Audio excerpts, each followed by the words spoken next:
Hey y'all, and welcome to Terp Splat Guides. Today, we're going to be talking about the new game mode added to Splatoon 3, the Tricolor Turf War. In this mode, 3 teams of squids fight in a turf war. It only appears after the halftime report in a Splatfest. Whichever Splatfest team is in first place will spawn in the general middle-ish area of the stage with 4 team members. The other 2 teams spawn in the normal starting zones, but with only 2 teammates each. While the scoring works like a normal turf war, there's an extra objective in the middle of the map, basically right in the center. It's called the Ultra Signal. 2 of these will spawn, but only 1 at a time. Only the second and third place teams can capture this, the ones who have 2 teammates. If they do end up capturing it, it puts a sprinkler on their side of the map that lasts for the rest of the game. If a single team captures both, the second sprinkler goes in the middle of the stage instead. Otherwise, like I said, it plays out exactly the same as a normal turf war. Whoever has the most ink on the stage at the end of the match wins. Alright, so, rule explanation out of the way. Let's actually watch the gameplay here. So, I'm playing the Splatling, which was a main of mine in the previous games. I absolutely love the new special they gave it. When you throw it on the ground, it sets out a pulse that marks all enemies, which in itself is really strong, but it also does 40 damage to them, which can really easily get someone in one-shot range. So many. That is what a Splatling lives for, by the way, just a group of enemies in the same area. Here you'll see me throw it into the void, but it is very, very strong as far as the new specials go. I think it'll be really helpful. I actually know how the objective worked in this game mode, but you can see the sprinklers there. Each of us got 1 sprinkler, thanks to my teammate. I did get a lot of splats to help it happen, but it was my teammate who actually got it because I didn't know it was a thing.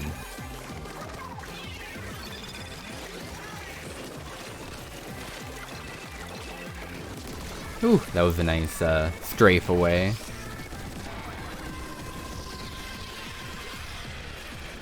And just like that, I think we played this one really well. But in the end, I believe yellow is one who wins.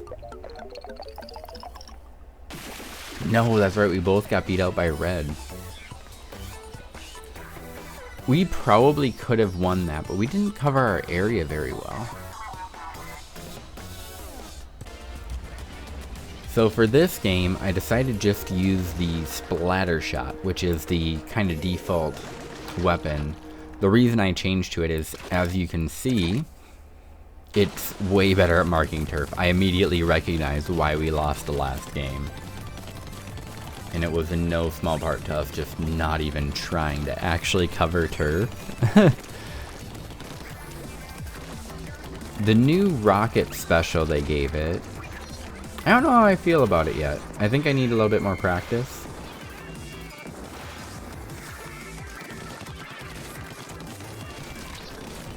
Oh, here you see me forgetting how buckets work.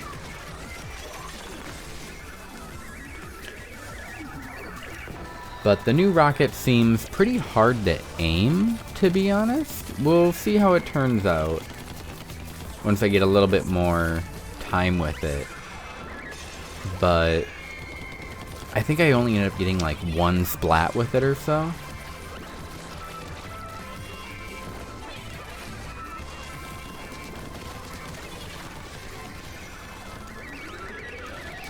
I honestly have no idea what happened there.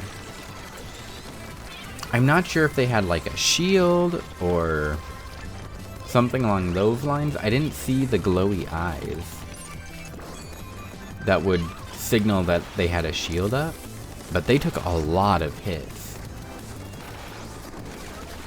And in fact, because of that interaction later on in this game, I think I run in and grab the ultra signal without actually splatting anyone, because I have the illusion that it gives some kind of super armor. Oh right, it would be next game because both of them are already taken.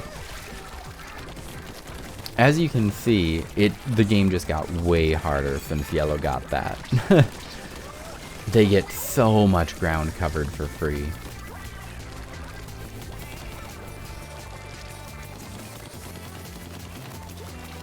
So, what are my thoughts on it?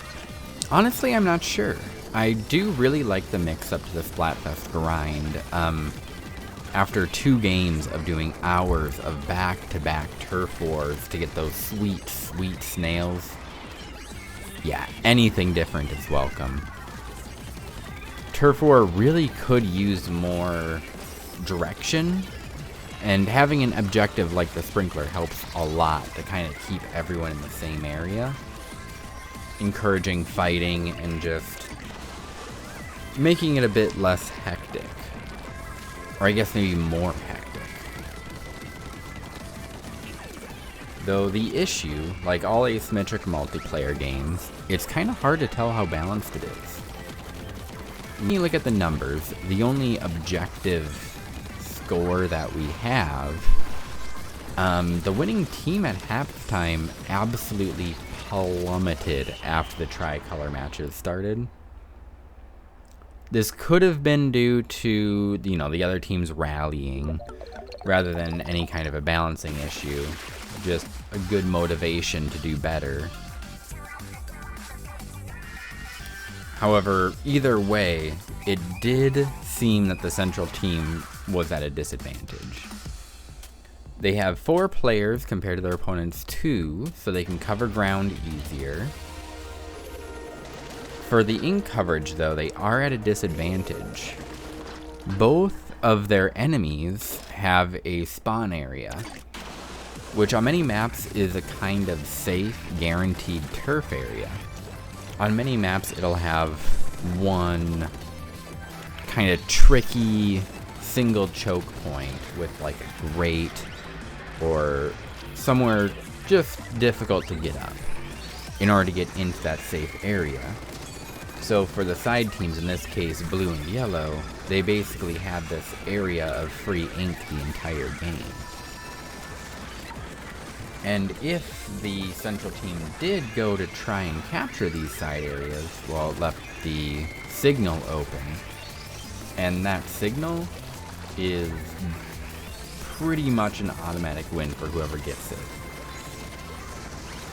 I think in these games that I recorded here, one of them, the middle team was able to win.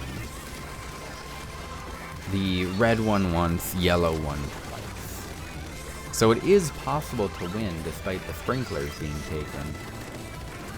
But if one team gets both of them, it's basically over. There's no way you can win on that.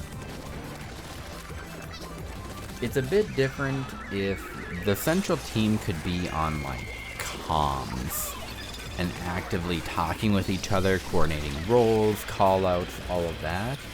It might be a bit more balanced in sort of a ranked setting. But with just random folks you run into, I don't think it will be quite as balanced as you're hoping. Maybe once everyone understands a bit better how the game mode works, that'll make it so that the comms aren't needed. I do think there was a lot of confusion on how the game mode worked. I know me, like myself, that very first game mode, I had no idea what the signal was. And I also was letting yellow win. Once they got the first ultra signal, I'm like, okay, I'll let them get the most because we're on the win screen. So I thought both teams counted as the win. Turns out that was wrong. You just get to be on the win screen with them. It doesn't actually mean that you won. Overall, I think time will tell. I'm guessing there might have to be a little bit of balancing with the clout, because you do get clout just for trying to get the signal, and I think that might have tipped the scales against red more than any kind of imbalance in the game mode itself. I think it was more of a weird scoring issue. But I am getting a bit rambly at this point. I'm super hyped for the game's release tomorrow and look forward to seeing you all in Splatsville. If you want to see more gameplay, subscribe, and if you liked the video, let me know with a like or comment. And until next time, stay fresh!